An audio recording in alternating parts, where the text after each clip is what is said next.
अस्सलाम वालेकुम। कुछ वाक़यात होए ऐसे कि जिन्हां ਤੋਂ ਮੈਨੂੰ ਲੱਗਾ ਕਿ ਪਾਕਿਸਤਾਨ ਦੇ ਵਿੱਚ ਜਿਹੜੇ ਸਿਵਲ ਮਿਲਟਰੀ ਰਿਲੇਸ਼ਨਸ ਨੇ, ਉਹਨਾਂ ਦੇ ਉੱਤੇ ਅਸੀਂ ਇੱਕ ਡਰਾਇੰਗ ਰੂਮਸ ਦੇ ਵਿੱਚ ਤਾਂ ਗੱਲ ਕਰਦੇ ਰਹੇ ਹਾਂ। ਕੁਝ ਸਕਾਲਰਸ ਜਿਹੜੇ ਨੇ ਉਹ ਗੈਰ ਮੁਲਕੀ ਸਾਈਟਸ ਦੇ ਵਾਸਤੇ ਕਾਲਮ ਵੀ ਲਿਖਦੇ ਨੇ ਤੇ ਵੱਡੀ-ਵੱਡੀ ਯੂਨੀਵਰਸਿਟੀਆਂ ਦੇ ਵਿੱਚ ਉਹਦੇ ਉੱਤੇ ਲੈਕਚਰ ਵੀ ਹੁੰਦੇ। ਸਿਵਲ ਮਿਲਟਰੀ ਰਿਲੇਸ਼ਨਸ ਦੇ ਬਹੁਤ ਜ਼ਿਆਦਾ ਡਾਇਮੈਂਸ਼ਨਸ ਹੈਗੀਆਂ ਨੇ, ਖਾਸ ਤੌਰ ਤੇ ਉਸ ਮੁਲਕ ਦੇ ਵਿੱਚ ਜਿੱਥੇ ਲੋੜ ਪਵੇ ਤੇ ਵਾਪਡਾ ਜਿਹੜਾ ਹੈ ਉਹ ਵੀ ਮਿਲਟਰੀ ਦੀ ਖਿਦਮਤ ਹਾਸਲ ਕਰ ਲੈਂਦਾ ਹੈ।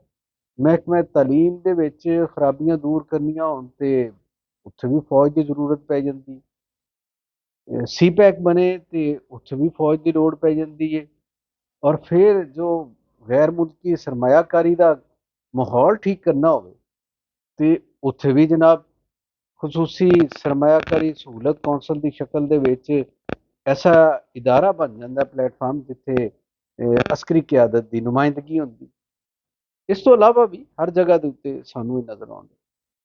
ਇਹਦਾ ਮਤਲਬ ਹੈ ਕਿ ਸਿਵਲ ਮਿਲਟਰੀ ਰਿਲੇਸ਼ਨਸ ਜਿਹੜੇ ਨੇ ਪਾਕਿਸਤਾਨ ਦੇ ਵਿੱਚ ਇਹ ਬਾਕੀ ਦੁਨੀਆ ਦੇ ਸਿਵਲ ਮਿਲਟਰੀ ਰਿਲੇਸ਼ਨਸ ਜਾਂ ਬਾਕੀ ਜਮਹੂਰੀ ਦੁਨੀਆ ਦੇ ਸਿਵਲ ਮਿਲਟਰੀ ਰਿਲੇਸ਼ਨਸ ਤੋਂ ਕਦਰੇ ਮੁਖਤਲਿਫ। ਇਹਨਾਂ ਨੂੰ ਅਸੀਂ ਸਮਝਣਾ ਹੋਵੇ ਤੇ ਇਸ ਤਰ੍ਹਾਂ ਵੀ ਸਮਝ ਸਕਨੇ ਆ ਕਿ ਗੱਲ ਕਿੰਦੀ ਮੰਨੀ ਜਾਂਦੀ, ਫੈਸਲੇ ਕੌਣ ਕਰਦਾ ਹੈ ਔਰ ਉਹਨਾਂ ਦੇ ਉੱਤੇ ਅਮਲ ਦਰਾਮਦ ਜਿਹੜਾ ਹੈ ਉਹ ਕਿਸ ਨੀਅਤ ਨਾਲ ਹੁੰਦਾ। ਹਾਲਤ ਇਹ ਹੁੰਦੀ ਹੈ ਕਿ ਪਾਕਿਸਤਾਨ ਦੇ ਲੋਕ ਇਹ ਦੁਆ ਕਰਦੇ ਨੇ ਜਦੋਂ ਜਮਹੂਰੀ ਹਕੂਮਤਾਂ ਆਉਂਦੀਆਂ ਨੇ ਤਾਂ ਉਹਦੀ ਬੁਰੀ ਕਾਰਕਰਦਗੀ ਵੇਖ ਕੇ ਕਿ ਯਾਰ ਇਹਦੇ ਨਾਲੋਂ ਚੰਗਾ ਤਾਂ ਮਾਰਸ਼ਲ ਲਾਈ ਹੈ, ਇਹਦੇ ਨਾਲ ਚੰਗੀਆਂ ਤਾਂ ਫੌਜੀ ਹਕੂਮਤਾਂ ਹੀ ਨੇ ਕਿ ਜਿੱਥੇ ਇੰਨਾ ਖਿਲਾਰ ਨਹੀਂ ਹੁੰਦਾ ਕਰਪਸ਼ਨ ਦਾ, ਇੰਨੇ ਮਾਮਲਾ ਜਿਹੜੇ ਨੇ ਲੋਕਾਂ ਦੇ ਹੱਥਾਂ 'ਚ ਪੈਣ ਦੀ ਵਜ੍ਹਾ ਨਾਲ ਜ਼ਾਇਆ ਨਹੀਂ ਹੁੰਦੇ, ਸੁਣਵਾਈ ਤਾਂ ਹੁੰਦੀ। ਇਦਾਰਿਆਂ ਨੂੰ ਇਹ ਤਾਂ ਪਤਾ ਹੁੰਦਾ ਹੈ ਕਿ ਅਸੀਂ ਕਿਸੇ ਇੱਕ ਜਗ੍ਹਾ ਦੇ ਉੱਤੇ ਜਵਾਬਦੇਹ ਹੈਗੇ ਤੇ ਜਮਹੂਰੀ ਹਕੂਮਤਾਂ ਜਿਹੜੀਆਂ ਨੇ ਅਸੀਂ ਉਹਨਾਂ ਦੀ ਐਡਵੋਕੇਸੀ ਕਰਨੇ ਆ। ਇੱਕ ਡੈਮੋਕ੍ਰੇਟ ਦੇ ਤੌਰ ਤੇ ਅਸੀਂ ਇਹ ਸਮਝਦੇ ਹਾਂ ਕਿ ਜਮਹੂਰੀ ਹਕੂਮਤ ਕਿੰਨੀ ਵੀ ਬੁਰੀ ਹੋਵੇ ਉਹ ਬਹਰਹਾਲ ਇੱਕ ਆਮਰ ਹਕੂਮਤ ਤੋਂ ਚੰਗੀ, ਇਹ ਇਹਦੇ ਵਿੱਚ ਕੋਈ ਸ਼ੱਕ ਵਾਲੀ ਗੱਲ ਨਹੀਂ। ਲੇਕਿਨ ਅਸੀਂ ਗੱਲ ਕਰਨੇ ਪਏ ਹਾਂ ਜਿਹੜੀ ਉਹ ਹੈਗੀ ਕਿ ਪਾਕਿਸਤਾਨ ਦੇ ਵਿੱਚ ਕੀ ਮਾਹੌਲ ਹੈ।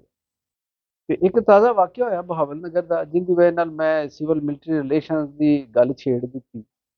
ਬਹਾਵਲ ਨਗਰ ਦੇ ਵਿੱਚ ਵਾਕਿਆ ਹੋਇਆ ਔਰ ਉੱਥੇ ਵਾਕਿਆ ਇੰਝ ਹੈ ਕਿ ਇੱਕ ਮਦਰਸਾ ਉੱਥੇ ਇਲਾਕਾ ਹੈਗਾ ਵੇ, ਉੱਥੇ ਕੁਝ ਪੁਲਿਸ ਵਾਲੇ ਸਨ, ਨਾਕਾ ਲਾ ਕੇ ਖੜੇ ਸਨ। ਉਹਨਾਂ ਨੂੰ ਇੱਕ ਮਸ਼ਕੂਕ ਬੰਦਾ ਨਜ਼ਰ ਆਇਆ ਸਵਾਰੀ ਦੇ ਵਿੱਚ ਔਰ ਉਹ ਫਿਰ ਉਹਦੇ ਤਾਕਬ ਦੇ ਵਿੱਚ ਇੱਕ ਘਰ ਦੇ ਵਿੱਚ ਦਾਖਲ ਹੋ ਗਏ। ਔਰ ਉਹ ਘਰ ਜਿਹੜਾ ਸੀ ਉਹ ਸਿਵਲ ਬੰਦਾ ਨਹੀਂ ਸੀ ਹੈਗਾ, ਉਹ ਇਦਾਰੇ ਦਾ ਬੰਦਾ ਸੀ ਔਰ ਜ਼ਿੰਮੇਦਾਰ ਸੀ ਬੰਦਾ। ਉਸ ਬੰਦੇ ਦੇ ਘਰ ਦੇ ਵਿੱਚ ਜਦੋਂ ਦਾਖਲ ਹੋਏ ਤੇ ਪੁਲਿਸ ਵਾਲਿਆਂ ਨੇ ਤਾਂ ਇਹੀ ਸਮਝਿਆ ਕਿ ਜਿਵੇਂ ਬਾਕੀ ਘਰਾਂ ਦੇ ਵਿੱਚ ਉਹ ਬਗੈਰ ਕਿਸੇ ਇਜਾਜ਼ਤ ਤੇ ਬਗੈਰ ਕਿਸੇ ਵਾਰੰਟ ਤੇ ਔਰ ਜਿਹੜੀ ਚਾਦਰ ਚਾਰ ਦੀਵਾਰੀ ਹੁੰਦੀ ਉਹਨੂੰ ਪਾਮਾਲ ਕਰਦੇ ਦਾਖਲ ਹੋ ਜਾਂਦੇ ਨੇ, ਉੱਥੇ ਵੀ ਦਾਖਲ ਹੋ ਗਏ, ਕੀ ਫਰਕ ਪਏਗਾ। ਅੱਛਾ, ਜਦੋਂ ਦਾਖਲ ਹੋ ਗਏ ਤੇ ਫਿਰ ਅਗਲੀ ਜਿਹੜੀ ਕਹਾਣੀ ਉੱਥੇ ਸ਼ੁਰੂ ਹੋਈ। ਉੱਥੇ ਉਹਨਾਂ ਨੂੰ ਯਰਗਮਾਲ ਬਣਾਇਆ ਗਿਆ ਔਰ ਫਿਰ ਉਹ ਵੀਡੀਓ ਵੀ ਆਈ, ਅਸੀਂ ਵੇਖੀ ਵੀ, ਉਹ ਸੋਸ਼ਲ ਮੀਡੀਆ ਦੇ ਉੱਤੇ ਵੀਡੀਓ ਆਈ ਤੇ ਉਹਨਾਂ ਦੇ ਖਿਲਾਫ ਫਿਰ ਕਾਰਵਾਈ ਵੀ ਕੀਤੀ ਗਈ ਕਿ ਜਨਾਬ ਤੁਸੀਂ ਸ਼ਰੀਫ ਇੱਕ ਸ਼ਹਿਰੀ ਜਿਹੜਾ ਹੈ, ਇੱਕ ਜ਼ਿੰਮੇਦਾਰ ਇਦਾਰੇ ਦਾ ਜਿਹੜਾ ਮੁਲਾਜ਼ਮ ਹੈ, ਉਹਦੇ ਘਰ ਤੁਸੀਂ ਕਿਸੇ ਸ਼ੱਕ ਦੀ ਬਿਨਾ ਤੇ ਆ ਗਏ ਬਗੈਰ ਕਿਸੇ ਕਾਨੂੰਨੀ ਜਿਹੜੇ ਬੰਦੋਬਸਤ ਸੀ ਉਹ ਕੀਤੇ ਹੋਏ। ਅੱਛਾ, ਇਹਦੇ ਉੱਤੇ ਹੋਇਆ ਹੈ ਕਿ ਜਿਹੜੇ ਮੁਕਾਮੀ ਪੁਲਿਸ ਵਾਲੇ ਸਨ, ਆਲਾ ਅਫਸਰ, ਉਹਨਾਂ ਨੇ ਉਹ SHO ਜਿਹੜੇ ਹੈਗੇ ਸਨ ਉੱਥੋਂ ਦੇ, ਉਹਨਾਂ ਦੇ ਖਿਲਾਫ ਪਰਚਾ ਕਰ ਦਿੱਤਾ ਔਰ ਇਨਕੁਆਇਰੀ ਲਾਤੀ, ਮੁਅੱਤਲ ਕਰਤੇ ਔਰ ਉਹ ਦੂਸਰੇ SHO ਸਾਹਿਬ ਜਿਹੜੇ ਨੇ ਉਹਨਾਂ ਦੇ ਥਾਣੇ ਦੇ ਵਿੱਚ ਉਹਨਾਂ ਨੂੰ ਬੰਦ ਕਰ ਦਿੱਤਾ। ਉੱਥੇ ਬੰਦ ਹੋਏ ਤੇ ਜਿਹੜੀ ਰਿਪੋਰਟ ਦੱਸੀਆਂ ਜਾਂਦੀਆਂ ਨੇ, ਜਿਹੜੇ ਦੋਸਤ ਉੱਥੇ ਦੇ ਰਹਿਣ ਵਾਲੇ ਨੇ ਬਾਬਰ ਨਗਰ ਦੇ, ਉਹ ਦੱਸਦੇ ਨੇ ਕਿ ਪੁਲਿਸ ਅਫਸਰ ਹੋਣ ਦੇ ਨਾਤੇ ਉਹ ਜਿਹੜੇ ਦੂਸਰੇ ਥਾਣੇ ਦੇ SHO ਸਨ ਉਹਨਾਂ ਆਪਣੀ ਹਵਾਲਾਤ ਦੇ ਵਿੱਚ ਥੋੜ੍ਹਾ ਜਿਹਾ ਉਹਨਾਂ ਨੂੰ ਫੈਸਿਲੀਟੇਟ ਕੀਤਾ ਜਿਹੜੇ ਮੁਲਜ਼ਮ ਸਨ ਪੁਲਿਸ ਵਾਲੇ। ਅੱਛਾ, ਇਹਦਾ ਪਤਾ ਲੱਗਾ ਜਦੋਂ ਇਦਾਰੇ ਦੇ ਲੋਕਾਂ ਨੂੰ ਕਿ ਇਹ ਤਾਂ ਕਾਨੂੰਨ ਦੇ ਮੁਤਾਬਕ ਉਹਨਾਂ ਨੂੰ ਮੁਲਜ਼ਮਾਂ ਵਾਲਾ ਸਲੂਕ ਨਹੀਂ ਕੀਤਾ ਜਾ ਰਿਹਾ ਬਲਕਿ ਉੱਥੇ ਮਹਿਮਾਨ ਬਣਾ ਕੇ ਰੱਖਿਆ, ਉਹਨਾਂ ਨੇ ਜਨਾਬ ਉੱਥੇ ਆ ਗਏ। ਬਾਕੀ ਉਹ ਕਹਾਣੀ ਕਿ ਤਸ਼ੱਦਦ ਹੋਇਆ ਫਿਰ ਪੁਲਿਸ ਵਾਲਿਆਂ 'ਤੇ ਔਰ ਉਹਨਾਂ ਦੀਆਂ ਵੀਡੀਓਜ਼ ਵੀ ਦੇਖੀਆਂ, ਬਲੈਕ ਡੇ ਮਨਾਇਆ ਗਿਆ, ਸਾਰੀਆਂ ਗੱਲਾਂ। ਔਰ ਸੋਸ਼ਲ ਮੀਡੀਆ ਦੇ ਉੱਤੇ ਵੀ ਇੱਕ ਟਰੈਂਡ ਬੜਾ ਜ਼ੋਰ ਸ਼ੋਰ ਨਾਲ ਸ਼ੁਰੂ ਹੋਇਆ। ਉਹਦੇ ਵਿੱਚ ਜਿਹੜੇ ਸਾਡੇ ਇਦਾਰੇ ਨੇ ਉਹਨਾਂ ਦੇ ਉੱਤੇ ਇਲਜ਼ਾਮਾਤ ਵੀ ਆਏ, ਉਹਨਾਂ ਨੂੰ ਖਰਾਬੀ ਦੀ ਜੜ ਵੀ ਕਿਹਾ ਜਾਣ ਲੱਗਾ। ਕਈਆਂ ਲੋਕਾਂ ਨੇ ਜਸਟੀਫਾਈ ਵੀ ਕੀਤਾ, ਕਈਆਂ ਨੇ ਪੁਲਿਸ ਦਾ ਜਿਹੜਾ ਇਹ ਰਵੱਈਆ ਹੈ ਉਹਨੂੰ ਵੀ ਡਿਸਕਸ ਕੀਤਾ ਕਿ ਜਨਾਬ ਹੁਣ ਹੋਇਆ ਨਾ ਇਹਨਾਂ ਨਾਲ ਜੋ ਕੁਝ ਇਹ ਲੋਕਾਂ ਨਾਲ ਕਰਦੇ ਸਨ ਤੇ ਇਹਨਾਂ ਨਾਲ ਆਪ ਹੋਇਆ ਤੇ ਫਿਰ ਕੀ ਹੋਇਆ।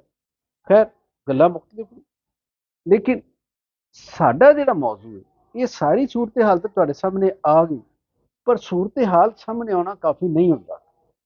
ਪਾਕਿਸਤਾਨ ਦੇ ਵਿੱਚ ਟਾਕ ਸ਼ੋਜ਼ ਇਸ ਵਾਸਤੇ ਨਾਕਾਮ ਨੇ ਕਿ ਉਹ ਸਿਰਫ ਸੂਰਤ ਹਾਲ ਤੁਹਾਡੇ ਸਾਹਮਣੇ ਲੈ ਕੇ ਆਉਂਦੇ, ਬੰਦੇ ਬਹਾ ਲੈਂਦੇ ਨੇ ਦੋ ਚਾਰ, ਉਹ ਬੰਦੇ ਇੱਕ ਦੂਜੇ ਤੇ ਇਲਜ਼ਾਮ ਲਾਉਂਦੇ ਨੇ, ਲੜਾਈ ਝਗੜਾ ਹੁੰਦਾ ਤੇ ਨਿਕਲਦਾ ਵਿੱਚੋਂ ਕੁਝ ਨਹੀਂ, ਪਾਣੀ 'ਚ ਮਧਾਣੀ। ਇਸੇ ਤਰ੍ਹਾਂ ਦਾ ਇਹ ਮਾਮਲਾ ਵੇ ਕਿ ਅਸਲ ਜਿਹੜੀ ਗੱਲ ਹੈ ਉਹਨੂੰ ਸਮਝਣਾ ਹੈ ਅਸੀਂ ਸਿਵਲ ਮਿਲਟਰੀ ਰਿਲੇਸ਼ਨਸ ਦੇ ਤਨਾਜ਼ਰ ਦੇ ਵਿੱਚ, ਕਿ ਇਹ ਜਿਹੜਾ ਵਾਕਿਆ ਹੈ ਇਹਨੂੰ ਕੱਲਾ ਕਰਕੇ ਅਸੀਂ ਨਹੀਂ ਵੇਖ ਸਕਦੇ। ਪਾਕਿਸਤਾਨ ਦੇ ਵਿੱਚ ਸਿਵਲ ਮਿਲਟਰੀ ਰਿਲੇਸ਼ਨਸ ਖਰਾਬ ਹੋ ਚੁੱਕੇ, ਔਰ ਇਹ ਤਲਕ ਖਰਾਬ ਕਿਵੇਂ ਹੋਏ ਇਹਦੇ ਉੱਤੇ ਤਾਂ ਗੱਲ ਬਹੁਤ ਦਫਾ ਹੋਈ, ਲੇਕਿਨ ਇੱਕ ਗੱਲ ਤੈਅ ਹੈ ਕਿ ਜਿਹਦੇ ਮੁਲਕ ਦੇ ਵਿੱਚ ਕਨਸਟੀਟਿਊਸ਼ਨ ਜ਼ਰਾ ਕਮਜ਼ੋਰ ਹੋ ਜਾਵੇ, ਆਇਨ ਕਮਜ਼ੋਰ ਹੋ ਜਾਵੇ ਔਰ ਉਹਦੇ ਉੱਤੇ ਅਮਲ ਦਰਾਮਦ ਕਰਾਉਣ ਵਾਲੀਆਂ ਕੁਵਤਾਂ ਜਿਹੜੀਆਂ ਨੇ ਉਹ ਮਸਲਹਤਾਂ ਦਾ ਸ਼ਿਕਾਰ ਹੋ ਜਾਣ ਤੇ ਫਿਰ ਉਹ ਵੀ ਕਮਜ਼ੋਰ ਹੋ ਜਾਣ। ਹਰੇ ਇਹ ਅਸੀਂ ਸਿਵਲੀਅਨ ਦੀ ਗੱਲ ਕਰਨ ਦੇ ਆ ਤੇ ਜਦੋਂ ਸਿਵਲੀਅਨ ਕਮਜ਼ੋਰ ਹੁੰਦੇ ਨੇ ਤੇ ਪਾਵਰ ਦੀ ਇੱਕ ਹਮੇਸ਼ਾ ਇੱਕ ਖਲਾ ਬਣ ਜਾਂਦਾ, ਇੱਕ ਸਪੇਸ ਬਣਦੀ, ਉਹ ਸਪੇਸ ਨੂੰ ਫਿਰ ਕੋਈ ਨਾ ਕੋਈ ਕੁਵਤ ਹੁੰਦੀ ਉਹ ਅੱਗੇ ਵੱਧ ਕੇ ਪੂਰਾ ਕਰ ਦਿੰਦੀ, ਪੁਰ ਕਰ ਦਿੰਦੀ। ਪਾਕਿਸਤਾਨ ਦੇ ਵਿੱਚ ਚੂੰਕਿ ਜਮਹੂਰੀ ਇਦਾਰੇ ਦੀ ਅਸੀਂ ਗੱਲ ਕਰੀਏ ਤਾਂ ਉਹ ਸਿਰਫ ਪਾਰਲੀਮੈਂਟ ਹੀ ਸਮਝਿਆ ਜਾਂਦਾ ਹੈ, ਜਦਕਿ ਪਾਰਲੀਮੈਂਟ ਤੋਂ ਇਲਾਵਾ ਵੀ ਹੁੰਦੇ ਨੇ।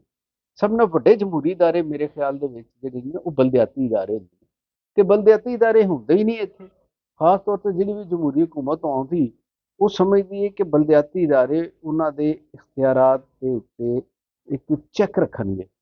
ਲੋਕ ਇੱਥੋਂ ਬਰਾਹ ਰਾਸਤ ਲੀਡਰ ਬਣਨਾ ਸ਼ੁਰੂ ਹੋ ਜਾਣਗੇ, ਕਾਰਕਰਦਗੀ ਦੇ ਨਾਲ ਆਉਣਾ ਸ਼ੁਰੂ ਹੋ ਜਾਣਗੇ, ਲੋਕਾਂ ਦੀ ਤਰਬੀਅਤ ਹੋਣੀ ਸ਼ੁਰੂ ਹੋ ਜਾਏਗੀ ਜਮਹੂਰੀਅਤ ਦੀ।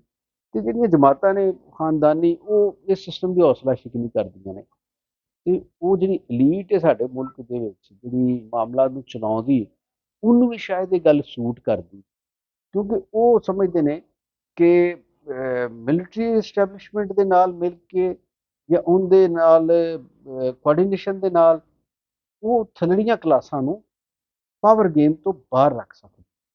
ਤੇ ਉਹ ਵਾਲੀ ਜਿਹੜੀ ਹੈਗੀ ਕਲਾਸ ਅਪਰ ਕਲਾਸ, ਉਹਨੂੰ ਅਪਰਚੂਨਿਸਟ ਕਲਾਸ ਵੀ ਕਿਹਾ ਜਾ ਸਕਦਾ। ਉਹਨੂੰ ਲੋੜ ਪੈਂਦੀ ਹੈ ਤੇ ਉਹ ਗਰੀਬਾਂ ਵਾਸਤੇ ਰੋਣਾ ਸ਼ੁਰੂ ਕਰ ਦਿੰਦੀ। ਅੱਛਾ ਇਹ ਮੈਂ ਵਿੱਚ ਤੁਹਾਨੂੰ ਇੱਕ ਗੱਲ ਸੁਣਾ ਦਿੰਦਾ। ਚੰਦ ਸਾਲ ਪਹਿਲੇ ਇੱਕ ਸੈਮੀਨਾਰ ਸੀ, ਉਹ ਹੋਇਆ ਲਾਹੌਰ ਦੇ ਇੱਕ ਹੋਟਲ ਦੇ ਵਿੱਚ। ਇੱਕ ਮੁਸਲਿਮ ਲੀਗ ਨੂਨ ਦੀ ਬੜੀ ਚੰਗੀ ਖਾਤੂਨ MNA ਹੈਗੀਆਂ ਨੇ, ਉਹਨਾਂ ਦਾ ਬੇਟਾ ਵੀ MNA, ਉਹਨਾਂ ਦਾ ਮਰਹੂਮ ਸ਼ੌਹਰ ਵੀ MNA ਲਾਹੌਰ ਤੋਂ ਰਹੇ, ਤੇ ਇਹਨਾਂ ਲੋਕਾਂ ਨੇ ਉੱਥੇ ਉਹ ਸ਼ਾਮਲ ਸਨ ਉੱਥੇ ਤਕਰੀਬ ਦੇ ਵਿੱਚ, ਤੇ ਉਹਨਾਂ ਨੇ ਉਹਦੇ ਉੱਤੇ ਨਾ ਕਾਫੀ ਗੱਲ ਸ਼ੁਰੂ ਕੀਤੀ ਔਰ ਗਰੀਬਾਂ ਦੇ ਬੱਚਿਆਂ ਦੀ ਗੱਲ ਕੀਤੀ। ਔਰ ਇਹਨਾਂ ਕੀਤਾ ਮੈਂ ਕਿ ਯਾਰ ਇਹ ਖਾਤੂਨ ਨੂੰ ਤਾਂ ਬੜਾ ਦੁੱਖ ਹੈ ਗਰੀਬ ਦੇ ਬੱਚਿਆਂ ਦੇ। ਤੇ ਬਾਅਦ ਵਿੱਚ ਜਦੋਂ ਗਏ ਤੇ ਮੇਰੇ ਇੱਕ ਦੋਸਤ ਨੇ ਕਿਹਾ ਕਿ ਯਾਰ ਵੇਖੋ ਗਮ ਇਹ ਵੇ ਕਿ ਸਾਡੇ ਹਿੱਸੇ ਦੇ ਹੁਣ ਜਿਹੜੇ ਰੋਣੇ ਨੇ ਉਹ ਵੀ ਇਹ ਰੋ ਜਾਂਦੀ, ਅਪਰ ਕਲਾਸ ਰੋ ਜਾਂਦੀ, ਤੇ ਅਸੀਂ ਕਿੱਧਰ ਜਾਈਏ। ਸੋ ਜਨਾਬ ਗੱਲ ਵੇ ਕਿ ਸਿਵਲ ਮਿਲਟਰੀ ਰਿਲੇਸ਼ਨ ਦੇ ਉੱਤੇ ਗੱਲ ਕਰਨ ਦਾ ਜਿਹੜਾ ਇਹ ਹੱਕ ਹੈ ਉਹ ਆਮ ਲੋਕਾਂ ਨੂੰ, ਔਰ ਉਹ ਵਾਲੇ ਲੋਕ ਜਿਹੜੇ ਇਹਦਾ ਤਜਜ਼ੀਆ ਕਰ ਸਕਦੇ ਨੇ। ਤੇ ਉਮੀਦ ਹੈ ਕਿ ਅਸੀਂ ਇਹਦਾ ਤਜਜ਼ੀਆ ਕਰਕੇ ਵੇਖਾਂਗੇ, ਅਸੀਂ ਵੇਖਾਂਗੇ ਸਾਡੇ ਇਦਾਰੇ ਕਿਵੇਂ ਕੰਮ ਕਰਨ ਡਏ ਨੇ ਔਰ ਮਿਲਟਰੀ ਦੇ ਇਦਾਰੇ ਕਿਵੇਂ ਕੰਮ ਕਰਨ ਡਏ ਨੇ। ਫਿਰ ਦੋਵਾਂ ਨੂੰ ਆਇਨ ਦੇ ਮੁਤਾਬਕ ਵੇਖਾਂਗੇ ਕਿ ਉਹ ਕਾਰਕਰਦਗੀ ਕਿੰਦੀ ਕੀ ਬਣਦੀ ਸੀ, ਆਇਨ ਕਿਹਨੂੰ ਕੀ ਰੋਲ ਦਿੰਦਾ ਸੀ, ਤੇ ਜੋ ਆਇਨ ਕਹਿੰਦਾ ਅਸੀਂ ਤਾਂ ਉਸ ਪਾਸੇ ਫਿਰ ਜਾਵਾਂਗੇ। ਤੇ ਉਮੀਦ ਹੈ ਕਿ ਇਹ ਥੋੜੇ ਨੂੰ ਹੀ ਬਹੁਤਾ ਸਮਝਿਆ ਜਾਵੇਗਾ ਤੇ ਇਸ ਮਾਮਲੇ ਨੂੰ ਸਿਰਫ ਕੱਲਾ ਨਹੀਂ ਵੇਖਿਆ ਜਾਏਗਾ। ਸੁਸਾਇਟੀ ਦੇ ਵਿੱਚ ਜਿਹੜੇ ਹੋਰ ਬਹੁਤ ਸਾਰੇ ਵਾਕਿਆਤ ਹੋ ਰਹੇ ਨੇ ਉਹਨਾਂ ਵਾਕਿਆਤ ਨੂੰ ਵੀ ਨਾਲ ਰੱਖਿਆ ਜਾਏਗਾ। ਇਹ ਜਿਹੜਾ ਤਾਸੁਰ ਬਣ ਰਿਹਾ ਵੇ ਸਾਡੀ ਜਮਹੂਰੀਅਤ ਦੇ ਮੁਤਲਕ ਸਾਡੇ ਇਦਾਰਿਆਂ ਦੇ ਬਾਰੇ, ਉਸ ਤਾਸਰ ਨੂੰ ਵੀ ਨਜ਼ਰਅੰਦਾਜ਼ ਨਹੀਂ ਕੀਤਾ ਜਾਏਗਾ। ਤੇ ਫਿਰ ਉਹਦੇ ਵਿੱਚੋਂ ਨਤਾਰਾ ਕਰਕੇ ਅਸੀਂ ਇਹ ਸੋਚਾਂਗੇ ਕਿ ਅਸੀਂ ਆਪਣੀ ਸਾਖ ਕਿਵੇਂ ਬਿਹਤਰ ਕਰਾਂਗੇ। ਤੇ ਜੀਂਦੇ ਰਹੋ, ਵਸਦੇ ਰਹੋ ਜਨਾਬ।